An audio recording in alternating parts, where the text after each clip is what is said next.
Bismillahirrahmanirrahim. Assalamualaikum warahmatullahi wabarakatuh. Perkenalkan, nama saya Wanda Hamarul Faizah dengan NIM 30902000227. Saya dari Fakultas Ilmu Keperawatan, Program Studi S1 Ilmu Keperawatan. Di sini saya akan mempresentasikan mengenai teori konsep berubah menurut Kurt Lewin. Nah, pertama kita harus mengetahui dulu sebenarnya definisi berubah itu apa. Nah, berubah merupakan suatu profesi di mana terjadinya peralihan atau perpindahan dari status tetap atau statis menjadi status yang bersifat dinamis. Artinya kita dapat menyesuaikan dengan lingkungan yang ada. Nah, perubahan dapat mencakup keseimbangan personal, sosial, maupun organisasi untuk dapat menjadikan perbaikan atau penyempurnaan serta dapat menerapkan ide atau konsep terbaru dalam mencapai tujuan tertentu. Nah, berubah juga dapat diartikan sebagai kegiatan atau proses yang membuat sesuatu atau membuat seseorang berbeda dengan keadaan sebelumnya. Ini menurut Atkinson 1987. Atau juga dapat diartikan proses yang menyebabkan perubahan pola perilaku individu atau institusi. Proton 1978. Nah, untuk teori Kurt Lewin sendiri, dia membedakan perubahan menjadi 3 tahap. Yang pertama adalah tahapan pencairan atau unfreezing. Nah, pencairan ini adalah maksud pencairan di sini yaitu pencairan motivasi yang kuat untuk berubah dari keadaan semula. Lalu individu merasa perlu untuk berubah, lalu siap untuk berubah dan melakukan perubahan. Nah, untuk tahap yang kedua yaitu bergerak atau moving. Nah, bergerak yang dimaksud di sini adalah bergerak menuju yang baru atau tingkat atau tahapan perkembangan yang baru.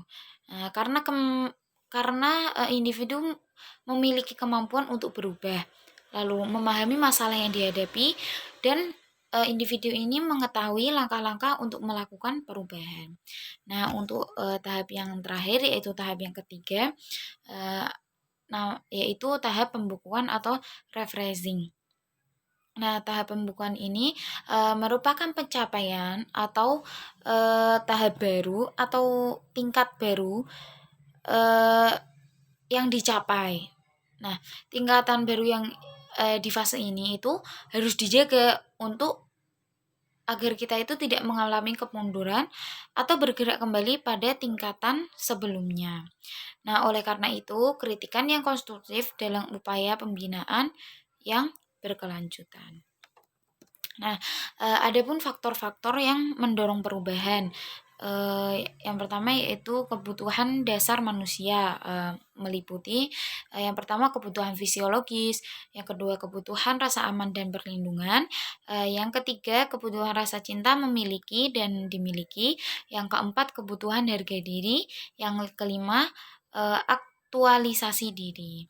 Nah, untuk yang bagian 2 yaitu kebutuhan dasar interpersonal yang meliputi ada yang pertama kebutuhan untuk berkumpul bersama-sama, yang kedua kebutuhan untuk mengendalikan atau melakukan kontrol, dan yang ketiga kebutuhan untuk dikasihi, kedekatan, dan perasaan emosional. Nah, untuk faktor-faktor yang dapat menghambat terjadinya perubahan itu disebabkan oleh beberapa hal. Yang pertama yaitu mengancam kepentingan pribadi. Yang kedua, persepsi yang kurang tepat. Yang ketiga, sebagai reaksi psikologik. Dan yang keempat, toleransi untuk berubah. Nah, perilaku itu dapat berubah apabila ada 3 hal. Yang pertama, ketika kekuatan-kekuatan pendorong itu meningkat. Nah, ini disebabkan karena terjadinya stimulus meningkat untuk terjadinya perilaku, untuk terjadinya perubahan perilaku. Nah, stimulus ini dapat berupa penyuluhan atau informasi. Misalnya saja seseorang mengikuti program KB.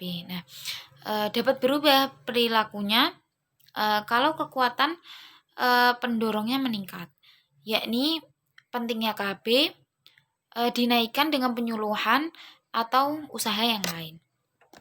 Nah, untuk yang kedua, kekuatan penahannya itu menurun. Hal ini terjadi karena ada stimulus yang memperlemah kekuatan penahan. Misalnya saja ada orang eh, ada ada persepsi tentang banyak anak adalah banyak rezeki. Nah, ada orang yang berpersepsi bahwa ini kepercayaan yang salah, maka kekuatan penahan tersebut akan melemah. Nah, yang ketiga, kekuatan pendorong meningkat, kekuatan penahan menurun. Nah, keadaan ini sangat jelas akan membuat suatu perubahan perilaku. Nah, misalnya saja kan penyuluhan KB, ada penyuluhan KB dan pentingnya KB. Dan eh, ada kepercayaan tidak benarnya keyakinan atau keyakinan akan banyak anak itu banyak rezeki, bertambahnya rezeki. Nah, di sini akan menghadirkan eh, sebuah perubahan perilaku.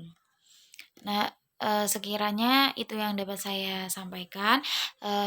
Kurang lebihnya saya mohon maaf. Semoga bermanfaat. Wassalamualaikum warahmatullahi wabarakatuh.